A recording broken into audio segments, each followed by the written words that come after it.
નમસ્કાર. સવારના સમાચાર બુલેટિનમાં આપનું સ્વાગત છે. સૌપ્રથમ જોઈએ આજના મુખ્ય સમાચાર. પ્રધાનમંત્રીના હસ્તે આજે મહત્વાકાંક્ષી જનધન યોજનાનો પ્રારંભ. યોજના હેઠળ ₹1 લાખનું વીમા કવચ અને પ્રત્યેક પરિવારમાં હશે એક વ્યક્તિનું બેંક એકાઉન્ટ.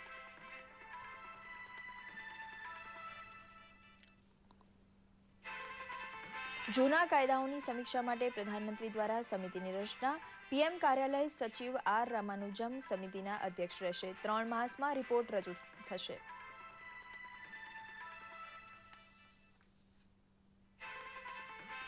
સબસિડી ધરાવતા સિલિન્ડરનો પ્રતિમાસ 1 સિલિન્ડર નોંધણીનો પ્રતિબંધ હટાવાયો. રેલવેમાં મૂડી રોકાણ માટે નિયમો જાહેર. ભારત જાપાન સ્વાસ્થ્ય ક્ષેત્રે સહયોગને પણ કેન્દ્રની મંજૂરી. ભારતીય ભાષાઓમાં ઇન્ટરનેટ ડોમેન રજિસ્ટ્રેશન શરૂ. શરૂઆતમાં 8 ભાષા બાદ ગુજરાતી સહિત અન્ય ભાષાઓ સામેલ કરવાનું જણાવતા રવિશંકર.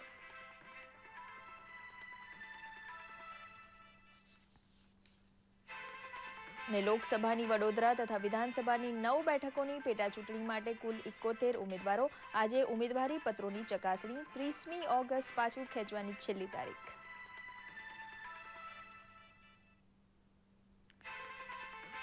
ભારત ઇંગ્લેન્ડ સામેની બીજી વનડેમાં ભારતનો 133 રનથી વિજય. શ્રેણીમાં ભારતની 1-0થી સરસાઈ.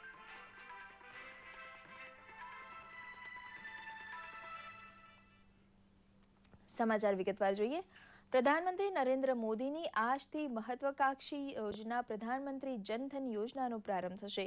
1 લાખના વીમા કવચ સાથે પરિવાર દીઠ એક બેંક ખાતું રહેશે. આ યોજના અંગે પ્રસ્તુત છે એક અહેવાલ. એક તરફ યોજનાનું એલાન અને બીજી તરફ યોજના શરૂ. મોદી સરકાર કંઈક આ જ રીતે કામ કરી રહી છે.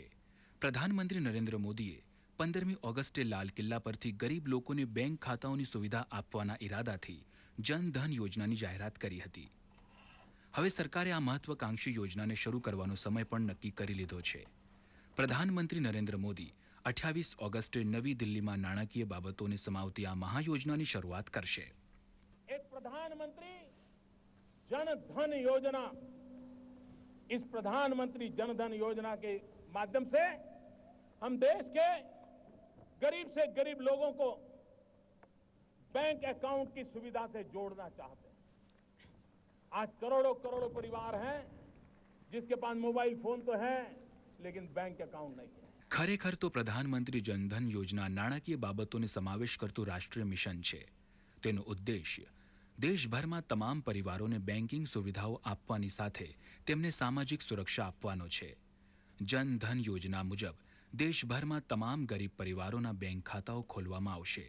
તમામ લાભાર્થીને ખાતાની સાથે એક ડેબિટ કાર્ડ તથા ₹1 લાખ દુર્ઘટના વીમો આપવામાં આવશે, જેનાથી બેંક ખાતા ધારકને રકમની સુરક્ષાની સાથે એની ઉપર વ્યાજ પણ મળશે.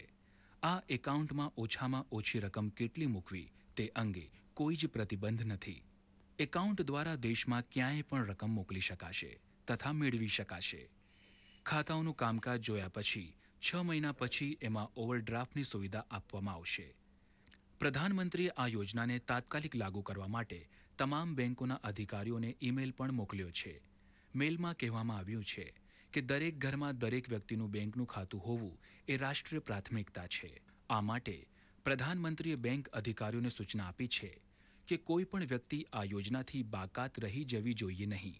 દરમિયાન સરકારે યોજનાને યોગ્ય રીતે કાર્યાન્વિત થઈ શકે એ માટે બેંક કોરેસ્પોન્ડન્ટને અપાનારી રકમમાં વધારો કરવાની પણ વાત કરી છે. जो छोटी छोटी ज़रूरत हैं या छोटा बिजनेस करना चाहते हैं, गांव में जो सब्जी की दुकान है या चाय की दुकान है या किसी प्रकार के रोजगार के लिए आपको उससे 5,000 रुपये का ओवरड्राफ्ट मिलेगा और उस ओवरड्राफ्ट में कोई गारंटी नहीं होगी, किसी भी प्रकार की गारंटी की नहीं होगी इसमें. ખરેખર તો જનધન યોજના પ્રધાનમંત્રી નરેન્દ્ર મોદીની સૌનો સાથ સૌનો વિકાસની વ્યાખ્યાનો મુખ્ય હિસ્સો છે. બેંકમાં ખાતું ખોલવાને કારણે દરેક પરિવારને બેન્કિંગ તથા લોનની સુવિધા મળશે, જેના કારણે તેઓને વ્યાજખોરોની ચુંગાલમાંથી નીકળવાનો તથા અનેક નાણાકીય ઉત્પાદનોનો ફાયદો ઉઠાવવાનો મોકો મળશે. દૂરદર્શન સમાચાર, અમદાવાદ. ગરીબ કુટુંબો માટે અનેક રીતે ઉપયોગી પ્રધાનમંત્રી જનધન યોજનાના ગુજરાતમાં ગાંધીનગર અને સુરતમાં થનાર ઉદ્ઘાટન કાર્યક્રમ અંગે તૈયારીઓ છેલ્લા તબક્કામાં છે. તૈયારીઓ અંગે પ્રસ્તુત છે એક અહેવાલ. પ્રધાનમંત્રી દ્વારા જાહેર થયેલી જનધન યોજનામાં મહિલાઓના ખાતાને પ્રાથમિકતા આપવામાં આવશે અને ત્યારબાદ પરિવારના અન્ય સભ્યોના ખાતા ખોલવામાં આવશે. ગુજરાતની જો વાત કરીએ તો ગુજરાતમાં કુલ 1,22,000 પરિવારો છે, જેમાંથી હજુ પણ 36 લાખ પરિવારો પાસે બેંક ખાતા નથી, જે દરેક બેંક માટે એક પડકાર છે, જેને માટે બેંક અધિકારીઓએ કમર કસી છે. આ યોજનાના પ્રચાર પ્રસાર માટે ગુજરાતમાં ઠેર ઠેર કેમ્પનું પણ આયોજન કરવામાં આવ્યું છે. हर खाते में 1 लाख का एक्सीडेंट का बीमा रहेगी, ताकि भगवान ना करे कुछ हो जाए तो वो बीमा पैसा मिलने लगेगा. और जो जिसके पास गांव में है उनको अकाउंट ओपन करने के लिए जो डॉक्यूमेंट नहीं है, वो लोग भी हमारा स्मॉल अकाउंट ओपन कर सकते हैं. वो अपना खुद का सेल्फ अटेस्टेशन के बेसिस पे कर सकते हैं. આ યોજનાથી લોકોને માહિતગાર કરવા માટે બેંક દ્વારા વિવિધ આયોજનો પણ કરવામાં આવ્યા છે. આ યોજના અંતર્ગત રાજ્યના વિવિધ શહેરોમાં તૈયારીઓ પૂરજોશમાં ચાલી રહી છે. ગાંધીનગરના મહાત્મા મંદિર ખાતે મુખ્યમંત્રી દ્વારા કાર્યક્રમની શરૂઆત કરવામાં આવશે, તો બીજી તરફ સુરતમાં કેન્દ્રીય મંત્રી સ્મૃતિ ઈરાની યોજનાની શરૂઆત કરાવશે, જેની તૈયારીઓ ચાલી રહી છે. રાજ્યમાં જરૂરિયાતમંદ લોકોમાં આ યોજના પ્રત્યે હજુ પણ કુતૂહલ જોવા મળે છે, ત્યારે જરૂરિયાતમંદ લાભાર્થીઓ વધુમાં વધુ યોજનાનો લાભ મેળવે તેવી દૂરદર્શનના માધ્યમથી અપીલ કરવામાં આવે છે. नरेंद्र भाई मोदी ने जो योजना चलाए हैं बैंक में खाता खुलवाने के लिए, वो अच्छा ही किए हैं. ને આજ સુધી બેંકમાં ખાતું બી નથી મારે આજ સુધી, લેકિન કે મારે કંઈ એટલી પહેચાન નથી એટલે કોઈ લોકો આપે બી નહીં એટલે ખાતું ખુલે બી નહીં મારે વગર. અગર એવી યોજના કાઢી ઝીરોમાં અગર બેંકમાં ખાતું ખોલતું હોય સાહેબ તો ઘણું સારું છે. આપણા પ્રધાનમંત્રીએ જે ખાતાની યોજના કરી છે એ બરોબર સારી છે અને અમારે 2 ખાતા ખોલવાના છે, તો ખુલી જાય તો સારું છે. हम लोग सब खाता खोलेगा तो हमारे बैंक स्टेटमेंट बैंक में थोड़ा पैसा भी रहेगा. પ્રધાનમંત્રી જનધન યોજના ગરીબ પરિવારો માટે આશીર્વાદરૂપ પુરવાર થશે, પરંતુ એ ત્યારે જ શક્ય બનશે જ્યારે તે જરૂરિયાતમંદ સુધી પહોંચી શકશે.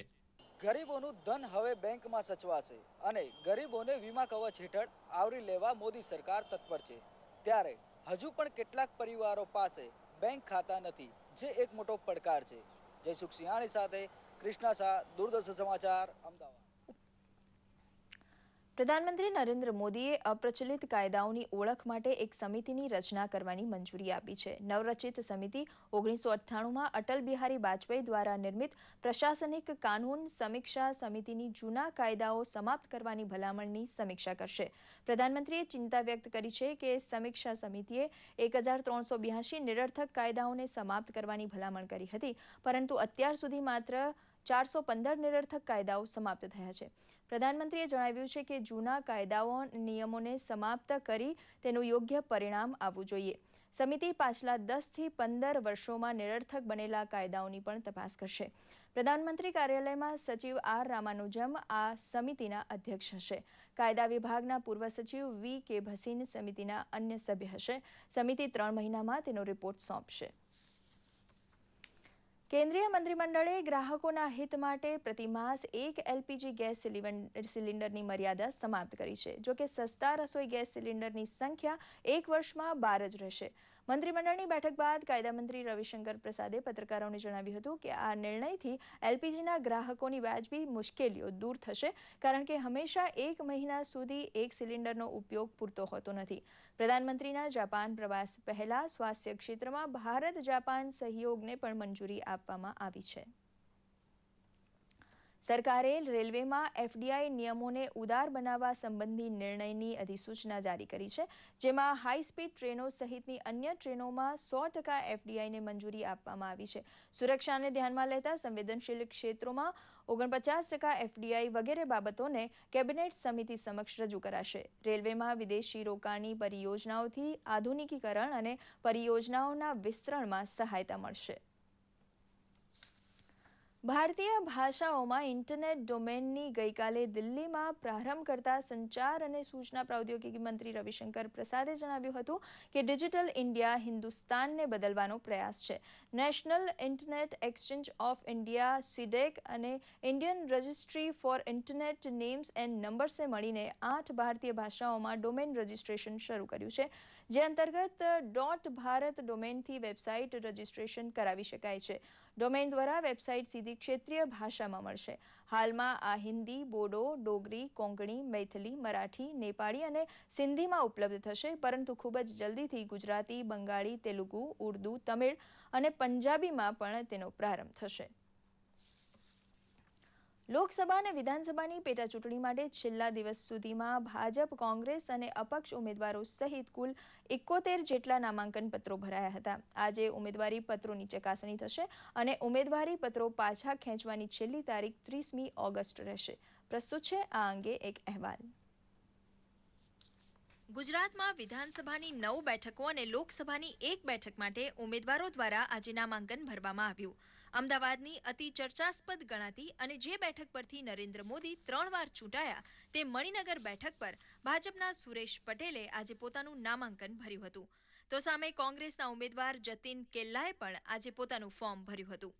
નામાંકન ભર્યા બાદ ભાજપ અને કોંગ્રેસના ઉમેદવારોએ પોતપોતાની જીતના દાવા કર્યા હતા.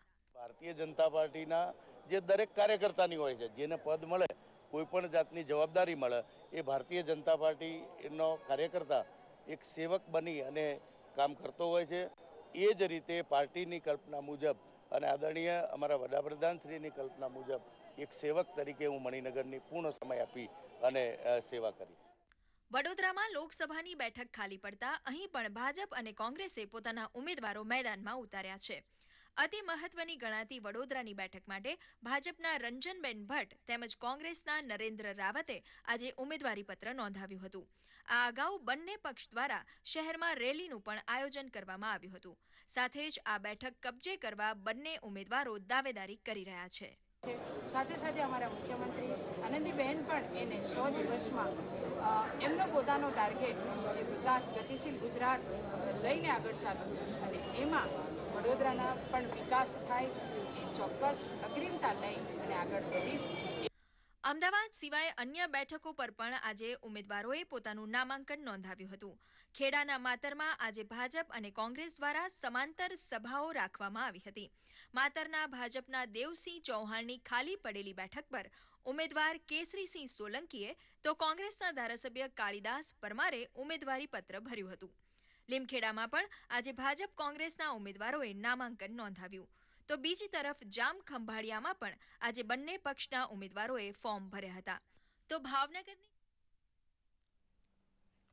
દેશમાં લોકસેવા પ્રસારક તરીકે 1977થી સેવારત દૂરદર્શન કેન્દ્ર અમદાવાદના રજત જયંતિ વર્ષ 2012થી ગુજરાતમાં વિવિધ ક્ષેત્રે વિશિષ્ટ યોગદાન આપનાર મહાનુભાવોની વ્યક્તિગત સિદ્ધિને બિરદાવવા ગિરનાર શિરોમણી પુરસ્કાર, તેજસ્વિની પુરસ્કાર અને કૃષિ શિરોમણી પુરસ્કાર એનાયત કરવામાં આવે છે.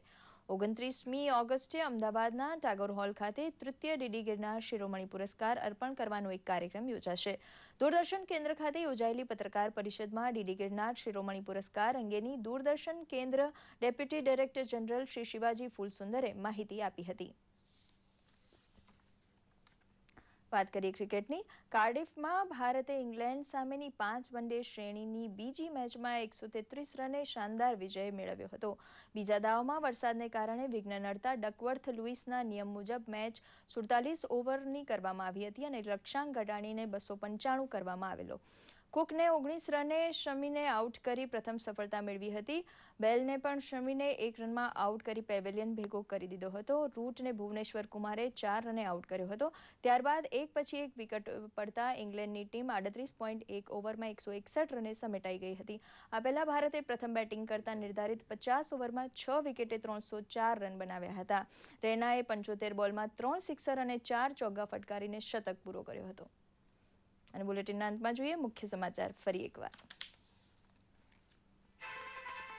પ્રધાનમંત્રીના હસ્તે આજે મહત્વાકાંક્ષી જનધન યોજનાનો પ્રારંભ. યોજના હેઠળ રૂપિયા 1 લાખનું વીમા કવચ અને પ્રત્યેક પરિવારમાં હશે એક વ્યક્તિનું બેંક એકાઉન્ટ.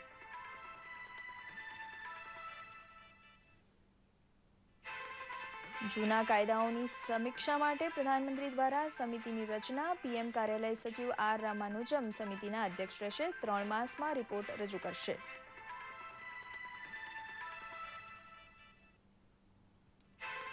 સબસિડી ધરાવતા સિલિન્ડરનો પ્રતિમાસ 1 સિલિન્ડર નોંધણીનો પ્રતિબંધ હટાવાયો. રેલવેમાં મૂડીરોકાણ માટે નિયમો જાહેર.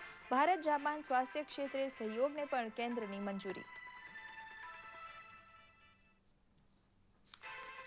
અને ભારતીય ભાષાઓમાં ઇન્ટરનેટ ડોમેન રજિસ્ટ્રેશન શરૂ. શરૂઆતમાં 8 ભાષા બાદ ગુજરાતી સહિત અન્ય ભાષાઓ સામેલ કરવાનું જણાવતા રવિશંકર.